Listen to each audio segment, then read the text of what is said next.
Hey there, welcome to Special Educators Resource Room podcast. If this is your first time listening, I'm Jennifer from Positively Learning, and I'm so glad that you're here. And if you've been following along this season, welcome back. I hope you've got a cozy drink and a fresh sticky notepad because today we're going to be talking all about one of the most universal feelings in special education. It is that moment, usually around this time of year, we're recording this in October, when everything feels like too much.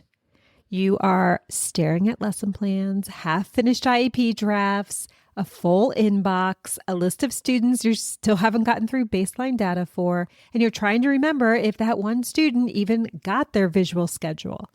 And you've already had 5 meetings this week. Let me say this loud and clear. You are not behind because you're doing something wrong. You're behind because there's just that much on your plate.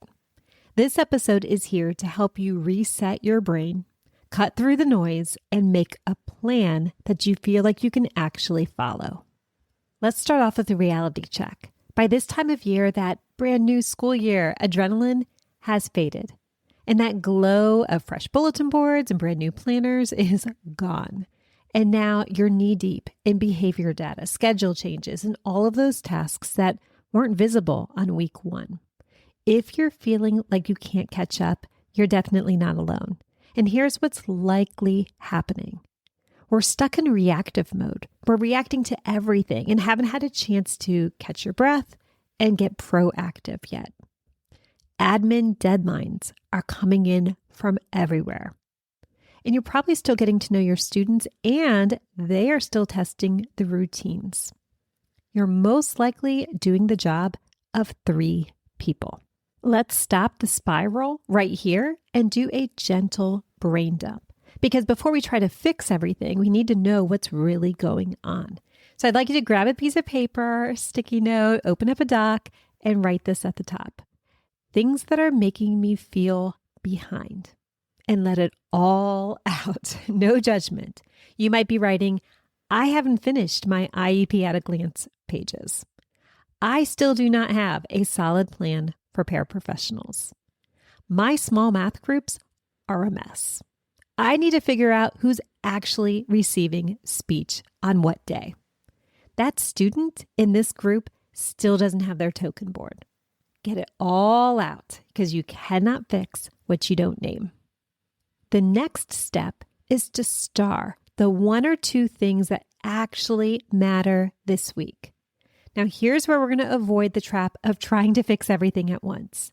I want you to look at that list that you just made and ask, if I only get 2 things done this week, what would actually move the needle? Maybe it is finishing those IEP at a glance sheets so everyone's on the same page. Maybe it's printing visual schedules for 2 students who are completely lost without them. Or maybe it's spending 10 minutes every day checking in with support staff and resetting roles. Pick your 2, circle them. That's going to be your plan. Everything else is just going to be noise until those 2 things are handled. Step 3, set the timer and start small. Once you know your priority, don't wait for a good time because most likely that's not going to be happening. You need a short burst. So set a timer for 15 minutes and just start. That's it. You might print what you can for your IEP bins. You might draft 1 goal sheet. You might open a folder and find those token board icons. Start the action because progress is going to build momentum. Before moving ahead, let's quickly recap. Step 1 was to do a gentle brain dump. We want to face our problems, but we're not going to beat ourselves up right now. We just want to get it all out. Step 2 is to take a look at your brain dump list and highlight 2 things that we want to change. And step 3 is to start small and start now. Set a 15-minute timer and just see what you can get done.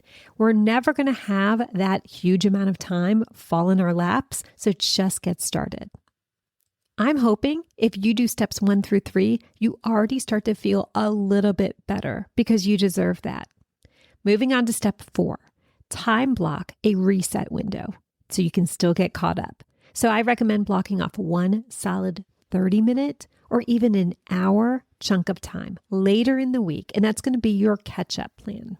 So maybe it's Friday morning or your planning period. Turn off the lights, shut your door. Hopefully no one's going to know you're in your room so you can get things done. And during this window, I want you to think about prepping next week's priority task from your dump list, highlighting the next thing. Choose just one system that you're going to reset. Maybe it is reprinting those visual schedules, checking out goal data, or updating visuals. Please do not overcommit. One focused hour is always going to beat 5 hours of scattered multitasking. And you can't do this alone. Ask for help.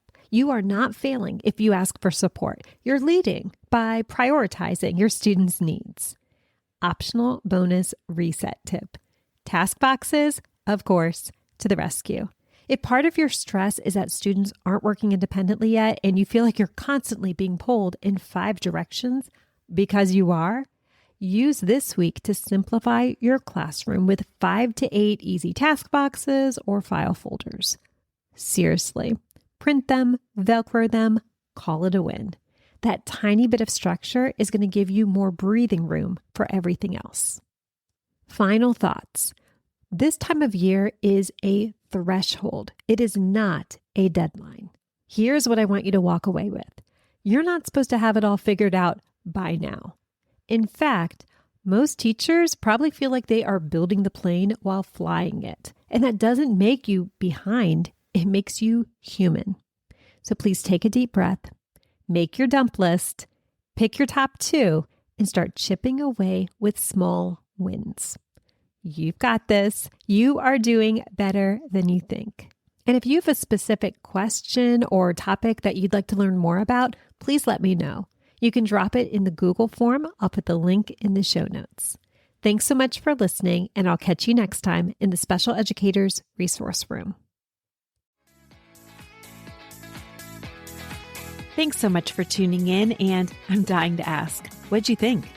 Be sure to hit the follow or subscribe buttons so that you never miss an episode. You can find the show notes and links for everything mentioned in this episode at positivelylearningblog.com. See you next week for more special education solutions.